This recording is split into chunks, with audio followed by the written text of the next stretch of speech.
నేను ఓడిపోయాను, నువ్వే గెలిచావు కోటయ్య. ఏంటంటే? నువ్వే గెలిచావయ్యా. మనిషిని నడిపించేది డబ్బే, ప్రేమ కాదు అని ఇప్పుడే తెలుసుకున్నాను. ఎంత కమ్మటి మాట విన్నానయ్యా. ఇప్పటికైనా అర్థమైందా? ది గ్రేట్ రఘురాం కూడా డబ్బుకు తలవంచక తప్పలేదు. ఒక్క సత్యం చెప్తా విను. విష్ణువుకి గరుత్మంతుడి వాహనం, శివుడికి నందీశ్వరుడు వాహనం, ఈ లోకాన్ని శాసించే డబ్బుకి నరుడేనయ్యా వాహనం. సర్లే, హఠాత్తుగా ఓడిపోయిన ఒప్పుకుంటున్నావు. డబ్బు కావాలా? కావాలి. ఎంత కావాలి? 5 లక్షలు. 5 లక్షలా? ఇవ్వలేవా? ఎందుకు ఇవ్వలేను? కాకపోతే అంత డబ్బుకి తాకట్టు లేకుండా. లేదు. తాకట్టు లేకుండా అంత డబ్బు ఇవ్వవా చెప్పు. ఎందుకు ఇవ్వను? అదే కదా నా వ్యాపారం. కాకపోతే తాకట్టు పెట్టుకునే అప్పివ్వడం అనేది నా వృత్తి ధర్మం.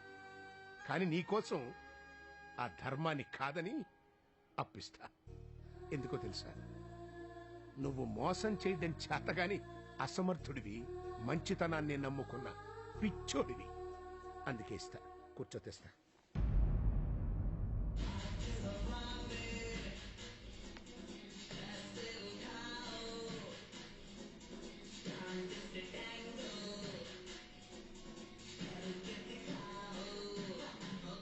యారా చిన్న, ఇంత ఆలస్యమైనా ఇంకా నిద్రపోలేదే? నిద్ర పట్టలేదు, అందుకే నిద్రపోలేదు.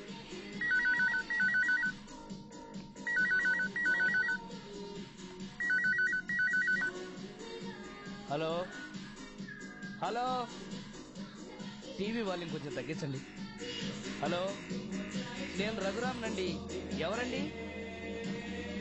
టీవీ వాల్యూమ్ కొంచెం తగ్గించండి. హలో హలో, వాల్యూమ్ తగ్గించండి రా ఇడియట్. దానికంత అరవాలా? నెమ్మదిగా చెప్పొచ్చు కదా.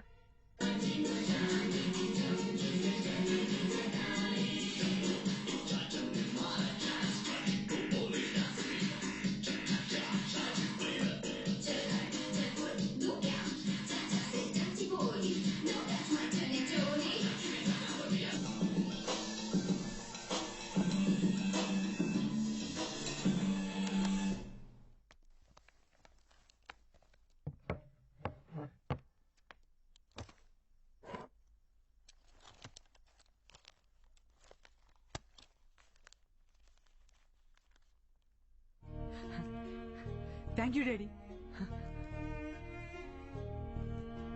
Thank you very much daddy. ఇప్పటికైనా మా బాధ అర్థం చేసుకున్నందుకు థ్యాంక్స్. మావయ్య గారు, మీ కెపాసిటీ నాకు తెలుసు. మీరు పిల్లలకి అన్యాయం చేయరని కూడా నాకు తెలుసు. రూపాయి రూపాయి నువ్వేం చేస్తావు అని అడిగితే హరిశ్చంద్రుడి చేత అబద్ధం ఆడిస్తాను, భార్యాభర్తల మధ్యన చిచ్చు పెడతాను, తండ్రి బిడ్డలను విడదీస్తాను, అన్నదమ్ముల మధ్య వైరం పెంచుతాను, ఆఖరికి ప్రాణ స్నేహితులను కూడా విడగొడతాను అందట. అలాంటి రూపాయికి నా ఇల్లు మినహాయింపు అనుకున్నాను.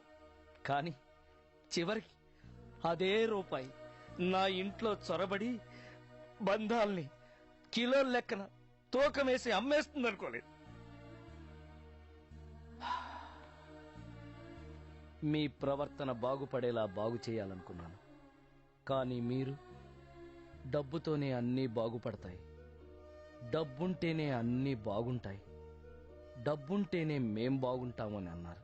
ఆ డబ్బు కోసమే అడ్డదారులు తొక్కి మీ జీవితాలు పాడు చేసుకోకూడదని ఈ డబ్బు మీకిస్తున్నాను. ఈ రఘురాం పేరుతో గాని, రఘురాం బిడ్డలుగా గాని మీరు తప్పు చేయకూడదని ఈ డబ్బిచ్చాను.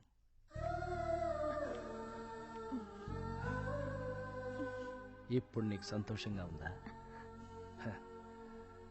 వాళ్ళ ఆనందం చూసి నీ కడుపు నిండిందేమో గాని నాకు మాత్రం ఆకలిస్తుంది. అయ్యో, కాసేపు ఉండండి, ఇప్పుడే వంట చేస్తాను.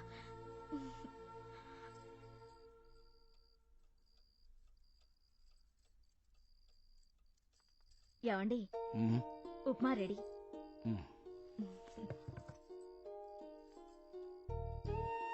నువ్వు తిన్నావా? లేదండి, మీరు తిన్నాక నేను తింటాను. అదేం కుదరదు గాని కూర్చో.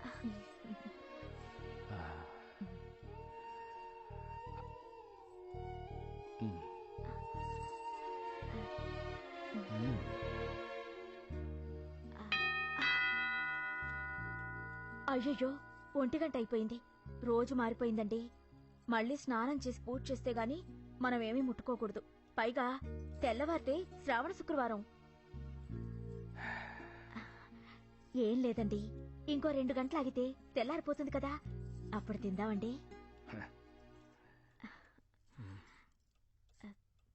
సారీ అండి.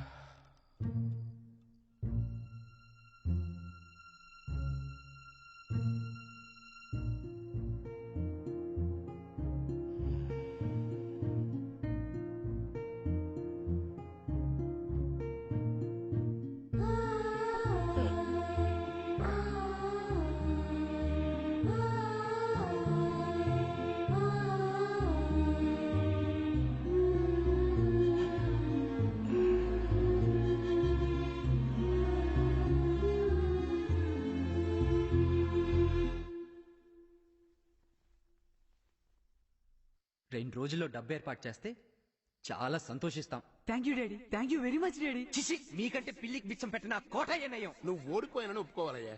మీరు నాకు అప్పున్నారని తెలిస్తే మీ ఇజ్జత్ ఖరాబ్ అవుతుంది సాబ్. చిన్న చిన్న సరదాలకు కూడా పిల్లల్ని దూరం చేస్తే వాళ్ళు మిమ్మల్ని ఎలా ప్రేమిస్తారు? మీ దయ వల్ల ప్రాణగండం తప్పింది సార్. ముందు నీ కాళ్ళకి చెప్పులున్నా లేదో చూసుకో, ఆ తర్వాత ప్రపంచానికి కార్పెట్ పరుద్దుగా. నువ్వే మా ఇంటిని కాపాడావు కదా, అందుకే నువ్వు నా జహీర్వి. మా ముగ్గురిని కన్నందుకు తలో 5 లక్షలు ఇవ్వండి. మీరు 10 మంది పిచ్చి వాళ్ళని అడాప్ట్ చేసుకుని వారి బాగోగులు చూస్తున్నారని తెలిసింది. Raghuram, your crossing limits. Sorry Raghu, తప్పు నాది. మీరు బజార్లో అప్పుడాలు అమ్మారా? ఏంటి నానేది? ఎవరైనా చూస్తే ఎంత అవమానంగా ఉంటుంది. నువ్వే మా ఇంటిని కాపాడావు కదా.